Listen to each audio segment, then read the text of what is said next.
Question number 8, liquidators final statement of PL. आपकी book का question number 8 मैं बता रहा हूं, liquidators final statement of PL. ठीक है, आप क्वेश्चन नंबर 8 में पढ़िए, लिखा है prepare final statement of account of the liquidator from the following particular of a company.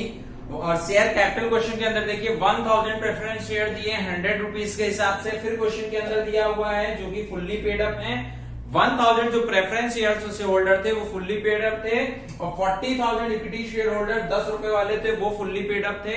फिर आगे क्वेश्चन में लिखा है कि 30,000 first equity share of 10 rupees each, 8 rupees paid up, and 20,000 second equity share. Total देखिए क्वेश्चन में क्या बोल रहा है कि 40,000 रुपए के इक्विटी शेयर थे वो तो फुल्ली पेड अप थे। आगे बोल रहा है 30,000 इक्विटी शेयर होल्डर थे 10 रुपए के हिसाब से। ठीक है, 10 रुपए वालों में उन्होंने 8 रुपए दिया। जो 40,000 इक्विटी शेयर होल्डर उन्होंने सारा पैसा दे दिया। 30,000 इक्विटी शेयर होल्डर हैं 10 रुपए के, लेकिन पेमेंट कितना कर रहे हैं, 8 रुपीज कर रहे हैं। फिर आगे क्वेश्चन लिखा 20,000 second equity share holder, 20,000 second equity share holder थे 5 रुपए के हिसाब से, जिसमें से उन्होंने 4 रुपए पेमेंट किया है। ओके, फिर क्वेश्चन लिखा है प्रेफरेंस शेयर होल्डर को प्रायोरिटी मिलेगी, वो तो आपको पता ही है, सबसे पहले प्रेफरेंस शेयर होल्डर को पेमेंट किया जाएगा। आगे लिखा है कि टोटल क्रेडिटर क्वेश्चन में 2,74,900 के दे रखे हैं, जिसमें से प्रेफरेंशियल क्रेडिटर 10,900 का है एंड 54,000 का फुल्ली सिक्योर्ड क्रेडिटर है।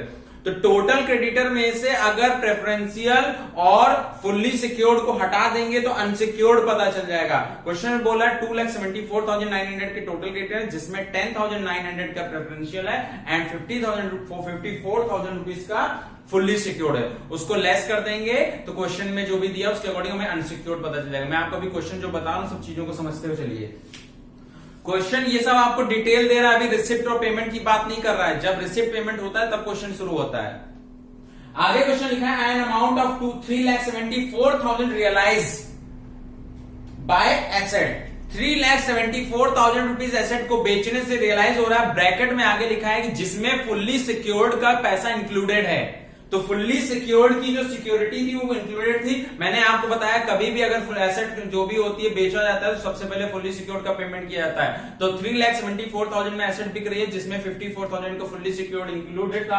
मैंने आपको यहाँ वर्किंग नोट में करके बताया। देखिए 3,74,000 में अगर 54,000 अगर फुल्ली सिक्योर्ड वाला हटा देंगे तो हमारी एसेट रियलाइज कितने की हो रही है, 3,20,000 रुपीज की। तो रिसिप्ट वाले कॉलम में आपने लिखा एसेट रियलाइज 3,20,000 रुपीज। मैं उम्मीद करता हूं ये समझ में आया होगा। जितने की एसेट बिकी उसमें से जितना फुल्ली सिक्योर्ड क्रेडिटर था उसको हटाया हमने, हटाने के बाद जो हमारा आंसर आया वो एसेट रियलाइज। क्वेश्चन में लिखा है कि जो बिक रही है एसेट जिसमें फुल्ली सिक्योर्ड का पैसा इंक्लूडेड है पेमेंट का। आगे क्वेश्चन में हमने पढ़ा तो पैरा चेंज करके लिखा हुआ है कि लिक्विडेशन एक्सपेंसेस 12,000 रुपीज है। जैसे जैसे क्वेश्चन बोलता जाए वैसे वैसे करते जाइए। 12,000 रुपीज एक्सपेंसेस आपने क्वेश्चन में पेमेंट साइड में लिख दिया।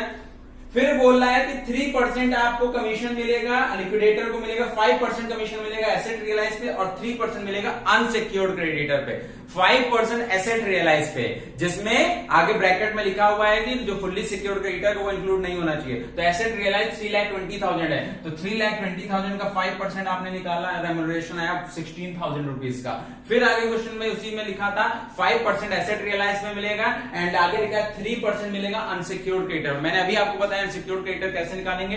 टोटल क्रेडिटर क्वेश्चन के अंदर दिया हुआ है 2,74,000।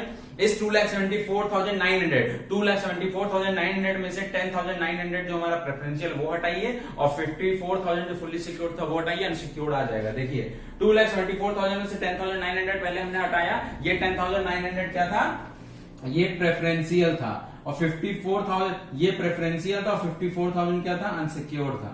तो इन दोनों को हटा करके जो हमारा आंसर आया ये हमारा सॉरी ये फुल्ली सिक्योर्ड था। 54,000 क्या था, फुल्ली सिक्योर। तो 2,74,000 टोटल क्रेडिटर में से 10,900 प्रेफरेंशियल हटाया, 54,000 हमने फुल्ली सिक्योर हटाया, तुम्हारा अनसिक्योर्ड आया 2,10,000। 2,10,000 अनसिक्योर्ड आया। देखिए हमने पेमेंट में 2,10,000 अनसिक्योर्ड लिख दिया। सबसे पहले प्रेफरेंशियल को पेमेंट दिया था तो 10,900 का पेमेंट कर दिया। क्रेडिटर में सबसे पहले प्रेफरेंशियल को पेमेंट किया था, इसलिए 10,900 का पेमेंट किया। उसके बाद हम अनसिक्योर्ड का पेमेंट करेंगे 2,10,000, क्योंकि इक्विटी जो कैपिटल की अमाउंट ज्यादा है और क्रेडिटर की अमाउंट कम है। तो पहले क्रेडिटर को देकर के पहले बोलते हैं ना आउटसाइडर को पेमेंट करिए, फिर बाद में इनसाइडर को पेमेंट करिएगा। तो क्रेडिटर और लायबिलिटी सब क्या होते हैं, आउटसाइडर होते हैं, इनको पेमेंट कर दिया हमने। जितना बचा 2,10,000 हो गया, 10,900 प्रेफरेंशियल था, 2,10,000 अभी मैंने आपको निकाल के बताया कैसे आया, टोटल में से प्रेफरेंशियल और फुल्ली को माइनस करके आया। क्वेश्चन में रेमरेशन क्या बोल रहा है, जितना अनसिक्योर्ड होगा उसका 3%, तो 2,10,000 का 3% कितना आएगा 6,300। एसेट रियलाइज पे आया 16,000 और अनसिक्योर्ड क्रेडिटर पे आया 2,10,000 पे 3% 6,300, जोड़ करके हमने लिख दिया 22,300 रुपीज। मैं उम्मीद करता हूं यहां तक आपको समझ आया होगा। आगे क्वेश्चन में देखा लिखा हुआ देखिए कि लिक्विडेटर ने जो अनकॉल्ड था उनका पैसा मांगा है, सेकंड कॉल पे 1 रुपए जो मिलना बाकी था वो मांगा है, और फर्स्ट इक्विटी शेयर होल्डर पे 2 रुपए मिलना बाकी था, लेकिन मांगा सिर्फ और सिर्फ कितना है 1.5 रुपए, और सभी ने पेमेंट कर दिया, सिर्फ 2,000 लोगों ने पेमेंट नहीं किया है। ओके, पहले सेकंड शेयर होल्डर से 1 रुपए मांगा था, तो सेकंड शेयर होल्डर थे 30,000 share holder, sorry second share holder थे 20,000 share holder, second share holder थे 20,000, तो 20,000 लोगों ने 1 रुपए के हिसाब से हमको 20,000 रुपए दे दिया। जब फर्स्ट इक्विटी शेयर होल्डर जो 30,000 थे हमने मांगा, 2,000 लोगों ने पेमेंट नहीं किया, तो 30,000 में से 2,000 लोगों ने पेमेंट नहीं किया, तो कितने लोगों ने पेमेंट किया 28,000 लोगों ने। 28,000 कैसे आया, टोटल शेयर होल्डर थे 30,000, इस 30,000 में से पेमेंट कितने ने किया 2,000 ने, तो 28,000 लोगों ने 1.5 रुपए के हिसाब से हमने पेमेंट कर दिया जो हमने मांगा, ये रिसिप्ट में आ गया। क्वेश्चन में जैसे जैसे बोलता गया वैसे वैसे हम पुट करते गए वैल्यू, बड़े से छोटे को माइनस करना है। प्रेफरेंस शेयर होल्डर था, प्रेफरेंस शेयर होल्डर को सबसे पहले पेमेंट करते हैं, जो आंसर आएगा वो हमने कर दिया। ये किसको दिया जाएगा पेमेंट, इक्विटी शेयर होल्डर को 26,800 रुपीज मिलेगा। ये था आपका क्वेश्चन नंबर 8। ऐसा कुछ खास नहीं था, जितने क्वेश्चन अगर आपको पहले के क्वेश्चन समझ आ गए होंगे तो ये अपने आप समझ आएंगे, और अगर ये क्वेश्चन ना समझ आने का मकसद सिर्फ इतना होगा कि आपको पुराने क्वेश्चन नहीं समझना है। अगर ये समझ में नहीं आया मेरा कॉन्सेप्ट समझाना, तो आप पहले क्वेश्चन नंबर 1, 2, 3, 4 से ऐसे बेसिक कॉन्सेप्ट सीखिए, तब सीखिए। ऐसा कुछ नहीं है, क्वेश्चन में पढ़ते जाना है, जहां से जो क्वेश्चन में रिसिप्ट पेमेंट बोलते जाए, जहां पैसा आ रहा है यहाँ लिखो, जिस चीज से पैसा जा रहा है बस यहाँ लिखो, और बाकी डिटेल के अकॉर्डिंग आपको क्वेश्चन करते रहना है। कॉन्सेप्ट का सीखिए, फॉर्मेट समझिए, थ्योरी समझिए, फिर इस क्वेश्चन को लगाना शुरू करिए, सब समझ में आएगा। ट्राई करिए आप।